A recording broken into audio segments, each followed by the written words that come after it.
నమస్తే ప్రజా గొంతుకకు స్వాగతం.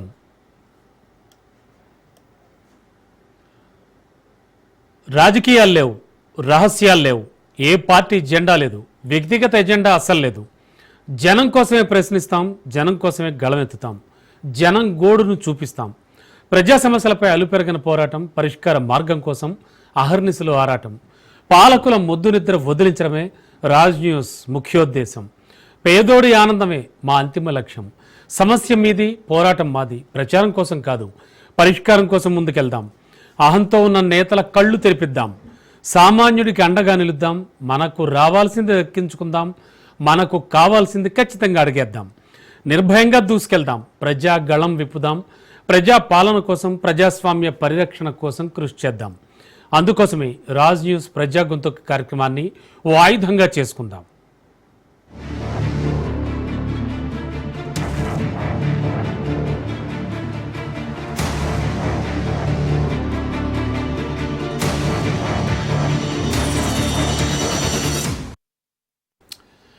తెలంగాణ, మహారాష్ట్ర రాష్ట్రాల మధ్య విలీన రగడ కొనసాగుతోంది.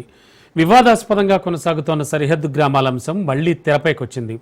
ముంబైలో జరిగిన అధికారుల అత్యున్నత సమావేశంలో మహారాష్ట్ర ముఖ్యమంత్రి ఫడ్నవీస్ ఆ గ్రామాలు మహారాష్ట్రలోకి వస్తాయని ప్రకటించడం రాజకీయ ప్రాధాన్యాన్ని సంతరించుకుంది. భాషా ప్రయుక్త రాష్ట్రాల ఏర్పాటు సమయంలో మన గ్రామాలు మరాఠా ప్రాంతంలోకి వెళ్ళిపోయాయా? అక్కడి గ్రామాల్లో అసలు ప్రజాభిప్రాయం ఏంటి? రెండు రాష్ట్రాల ప్రయోజనాలు పొందుతున్నా కూడా ఆ గ్రామస్తుల పరిస్థితి ఏంటి? వాళ్ళ జీవన విధానం అసలు ఎలా ఉంది? మహా విలీన వివాదంపై ఇవాల్టి ప్రజా గొంతుక.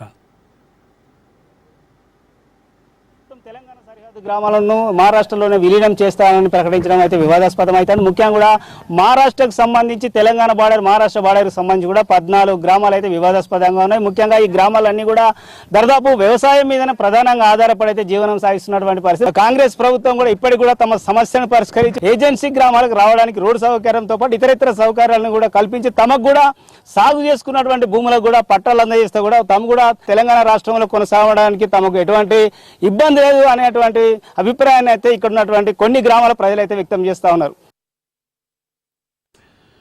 కొమురం భీం ఆసిఫాబాద్ జిల్లాలోని కేరమెరి మండలం ఇది. మహారాష్ట్ర, తెలంగాణ రాష్ట్రాలకు సరిహద్దుల్లో ఉన్న ఈ ప్రాంతం ఇప్పుడు సరిహద్దు గ్రామాల్లోనే వివాదం మొదలైంది. బోర్డర్లో ఉన్న గ్రామాలు తమవే అంటోంది ఫడ్నవీస్ సర్కార్. ఇక్కడి 14 గ్రామాల ప్రజలు ఇరు రాష్ట్రాల నుంచి రేషన్ కార్డులు, గుర్తింపు కార్డులు కలిగి ఉన్నారు. ప్రభుత్వ సంక్షేమ పథకాలను అందుకుంటున్నారు కూడా.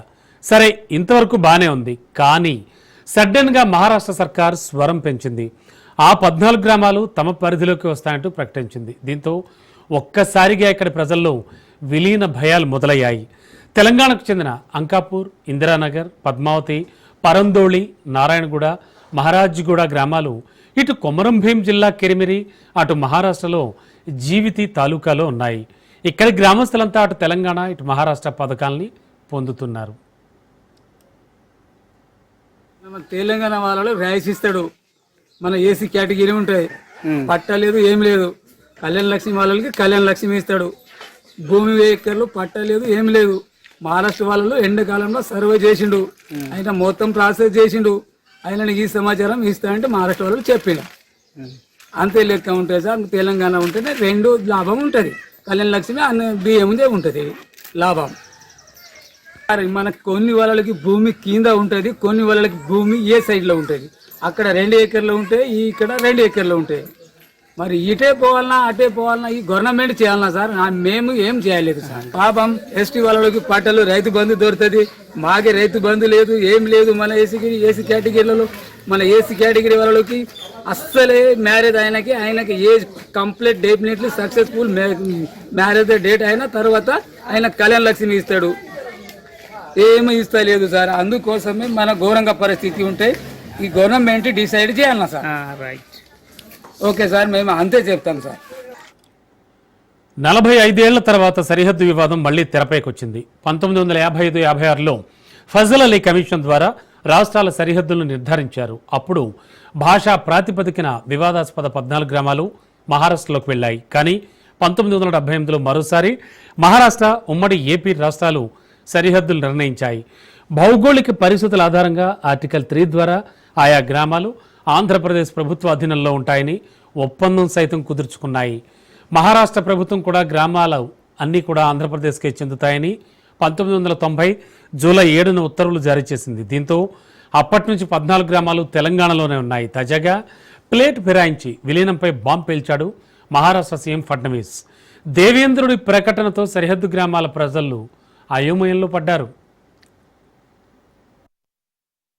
నా పేరు జాదవ్ ప్రఫుల్. నేను మహారాజ్గూడ పరందోలి గ్రామ పంచాయతీ నుంచి నివసిస్తున్నాను. మాకు మొదటి నుంచి ఆధార్ కార్డ్, రేషన్ కార్డ్ మరియు రైతు బంధు అవి అన్ని తెలంగాణ నుంచే దొరుకుతున్నాయి. మా ఎడ్యుకేషన్ మొత్తం తెలంగాణలోనే పూర్తిగా. మహారాష్ట్రలకు మాకు ఏం తెలియదు. మాకు మహారాష్ట్ర నుంచి రేషన్ కార్డు లేవు, ఏం లేవు. మేము తెలంగాణలో నివసిస్తాము. ఎందుకంటే మేము మహారాష్ట్రలో వెళ్ళిపోతే మా ఎడ్యుకేషన్ కూడా వేస్ట్ అయిపోతుంది. మేము ఎడ్యుకేషన్ చదివింది అంతా తెలంగాణలో.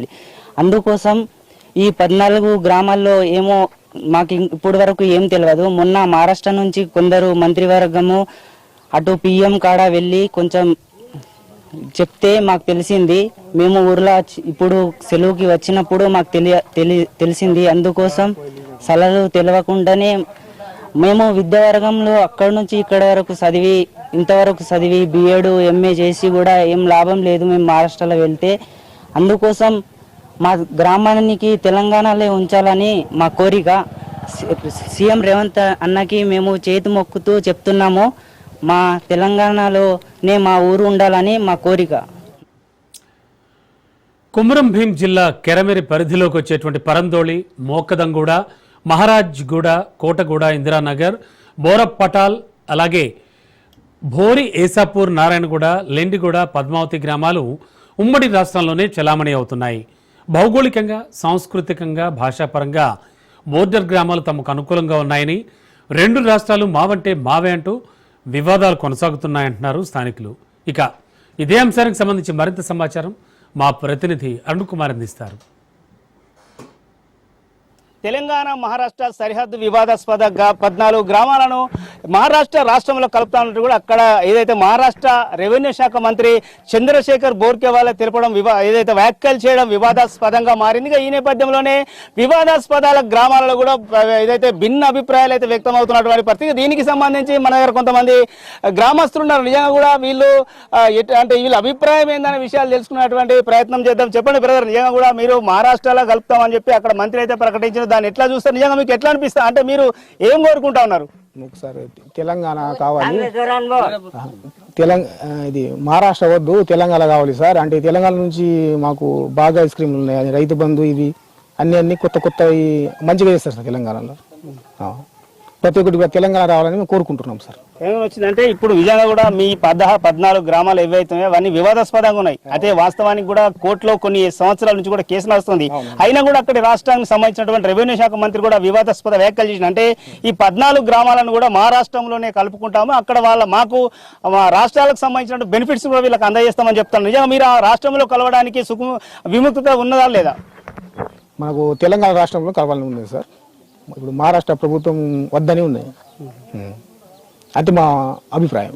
ఓకే, మీరు చెప్పండి, మీరు ఏం చెప్పదలుచుకున్నారు? నిజంగా ఆ రాష్ట్రం ఏమో మాగా స్టేట్లోనే కలుపుతామని చెప్తా ఉన్నారు. చాలా మంది కూడా మేము ఆ స్టేట్లకు వెళ్ళడానికి సుఖముఖంగా లేము, విల్లింగ్లో లేమని చెప్తున్నారు. ఏంది అసలు పరిస్థితి? सर ये कैसा है बोले तो हमारे को महाराष्ट्र गवर्नमेंट से कुछ भी फायदा नहीं है. यहाँ हमारे को फायदा क्या है बोले तो खाली तेलंगाना गवर्नमेंट से पूरा पट्टा, రైతు బంధు रंदो, कल्याण लक्ष्मी रंदो, कुछ भी रंदो, सब हर यहाँ अंतापुर जीपी रंदो है 14 गांव को फायदा है. सो मेन तेलंगाना का है, महाराष्ट्र का एक भी कुछ भी फायदा नहीं. खाली महाराष्ट्र का एक राशन कार्ड है और एक चावल 135 किलो, दूसरा कुछ भी नहीं. किसी को घरा नहीं आया, कुछ भी नहीं. यहाँ इंदिरा माँ के घरा है सो है, पहले इंदिरा माँ दी है सो घरा भी वही है. महाराष्ट्र का एक भी घर नहीं है. कहीं भी देखे तो यहाँ रोड नहीं है, उसको पानी नहीं है, करेंट नहीं है. ये सब करेंट पानी सब दे रहे सो तेलंगाना गवर्नमेंट दिए सो है. महाराष्ट्र का हमारे को कुछ भी नहीं. इसके वास्ते हम सब जने बोल रहे कि हमारे को महाराष्ट्र नहीं होना लगे तो महाराष्ट्र गवर्नमेंट हमारा राशन कार्ड कट कर सकते, वोटिंग कार्ड कट कर सकते. दो ही है दिए सो न, दो ही है. हमारे को पट्टा नहीं दिया, कुछ भी नहीं दिए. अपना तेलंगाना गवर्नमेंट हमारे को पट्टा दिए सो है, खाओ पट्टा दिए, ऋतु बंदी दिए, कल्याण लक्ष्मी आ रही, ये सब आ रहे सो तेलंगाना गवर्नमेंट का है. महाराष्ट्र का कुछ भी होगा तो कभी भी आके उन्होंने कट कर सकते. हमारे को महाराष्ट्र सरकार का कुछ भी नहीं होना, हमारे को तेलंगाना होना. రైట్ గా మీరు చెప్పండి, కొంతమంది ఇక్కడ ఈ గ్రామానికి సంబంధించిన మహిళలు ఉన్నారు. మీరు చెప్పండి అమ్మా, ఏంది అసలు పరిస్థితి? నిజంగా కూడా ఆ రాష్ట్రంలోకి వెళ్ళడానికి సిద్ధంగా ఉన్నారా, ఈ రాష్ట్రంలో నివసించడానికి సిద్ధంగా ఉన్నారా? అసలు ఈ తెలంగాణ రాష్ట్రం నుంచి ఎటువంటి బెనిఫిట్స్ అందుతా ఉన్నాయి, ఏంది అసలు పరిస్థితి? అసలు మాకంటే తెలంగాణ బాగా నచ్చేది. ఫస్ట్ ఒక రైతు బంధు, ఇక వాళ్ళకు పట్టాలు ఉన్నాయి, మళ్ళీ ఇంకొకటి రేషన్ కార్డు, ఏదన్నా మాకు సువిధ బాగా ఉన్నది. అందుకోసం దాదాపు దగ్గర అంటే 60-65 సంవత్సరాలు అవుతుంది. కానీ ఇప్పుడు అని ప్రతి మాట కూడా మాకు ఒక హ్యాండ్ అన్నట్టు, మన తెలంగాణ అంటే ఒక హ్యాండ్. ఇగో మేము ఇంట్లో ఒక బీసీ 25 ఇండ్లు ఉన్నాయి. అయితే మాకు ఇన్ని రోజులు ఒక పట్ట లేదు, ఒక రైతు బంధు లేదు, సేనిది సంబంధం ఉన్నమాట అసలు మాకు ఏది లేదు. అందుకోసం రేవంత్ రెడ్డి సార్కు కొంచెం చేతులు జోడించి దయ చెయ్యాలా, మమ్మల్ని కూడా కొంచెం చూసుకోవాలా అని అంటారు. అయితే నిజానికి కూడా ఏదైతే వివాదాస్పదాలు ఉన్నటువంటి గ్రామాల ప్రజలైతే తెలుపుతున్నటువంటి పరిస్థితి, ముఖ్యంగా కూడా ఏదైతే తమ అభిప్రాయాలను సేకరించకుండానే ఆ రాష్ట్రానికి సంబంధించినటువంటి మంత్రి ఏదైతే మహారాష్ట్రలో విలీనం చేస్తానని వ్యాఖ్యలు చేయడం అయితే సరికాదంటా ఉన్నారు. ఇప్పటికే తెలంగాణ రాష్ట్రంలోనే ఉంటామంటే వీళ్ళ అభిప్రాయంతో వ్యక్తం చేస్తున్నారు. ముఖ్యంగా తెలంగాణ రాష్ట్రానికి సంబంధించి కూడా చాలా బెనిఫిట్స్, ఇది ఏదైతే రేషన్ కార్డు కావచ్చు, ఇందిరమ్మ ఇల్లు కావచ్చు, ఇతరటువంటి పథకాలు కూడా తాము వినియోగించుకుంటున్న పథకాలను కూడా తీసుకున్నామని కూడా చెప్తా ఉన్నారు. కానీ ఇప్పటికైనా కూడా ఖచ్చితంగా ఏదైతే ప్రధానంగా ఇక్కడ ఉన్న ప్రధాన సమస్య ఏంటంటే మహారాష్ట్ర కావచ్చు, తెలంగాణ రాష్ట్రానికి సంబంధించినటువంటి 2 ఓటర్ కార్డులు ఈ గ్రామ ప్రజల వద్ద ఉంటాయి. వీళ్ళు అక్కడ మహారాష్ట్రలో ఎన్నికలు జరిగినప్పుడు అక్కడ ఓటు హక్కు వినియోగించుకుంటారు, తెలంగాణలో ఏదైతే ఎన్నికలు జరిగినప్పుడు ఇక్కడ కూడా ఓటు హక్కు వినియోగించుకుంటారు. అయితే వీళ్ళ అభిప్రాయం తెలుపుతున్న పరిస్థితి ఏంటంటే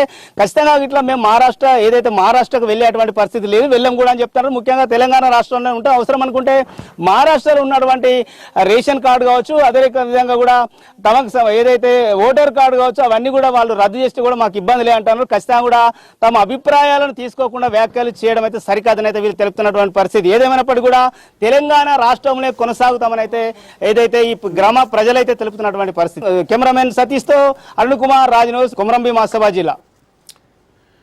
ఇక సరిహద్దు గ్రామాల వివాదంపై కేకే నాయుడు కమిషన్ ఆ గ్రామాలు అప్పటి ఏపీకి చెందినవని నివేదిక సమర్పించింది. దీంతో మహాసర్కార్ సర్వోన్నత న్యాయస్థానాన్ని ఆశ్రయించింది. అప్పటి నుంచి ఆ అంశం కోర్టులో పెండింగ్లోనే ఉంది. అయితే ఇటీవల రాజురాజ్, జీవతి తాలూకాలో ఉన్న తెలంగాణ రాష్ట్రానికి చెందిన 14 గ్రామాలను మహారాష్ట్రలో విలీనం చేస్తామని ప్రకటించడంతో ఈ వివాదం కాస్త మొదలైంది. लेंडीगुड़ा गांव 1966 में बैठ गया इस जगह पे, 66 में आबाद हो गया गांव। जब तक हमारे को 20 साल तक महाराष्ट्र गवर्नमेंट का सप्लाई थी। अभी बाद में 84 में जो गाँव वाकड़ी तालुका नया जो बन गया, इसमें जो गाँव कम गिर गए, कम गिरने के बाद ये 12 गाँव 12.5 गाँव उसको वाकड़ी को जोड़ के तालुका बना दिए। तालुका बनाने के बाद हम क्या करें, इलेक्शन 84 में जब इंदिरा गांधी का इलेक्शन था यसापुर में पोलिंग बूथ, जब हम नील पेटा भेज दिए, खाली 3 वोट गिरा था, इसमें हमारा कोई निकाल नहीं लग गया, इसके लिए हम खामोश रहे। हमारा पट्टा नहीं मिला, हमको जमीन की फैसिलिटी नहीं।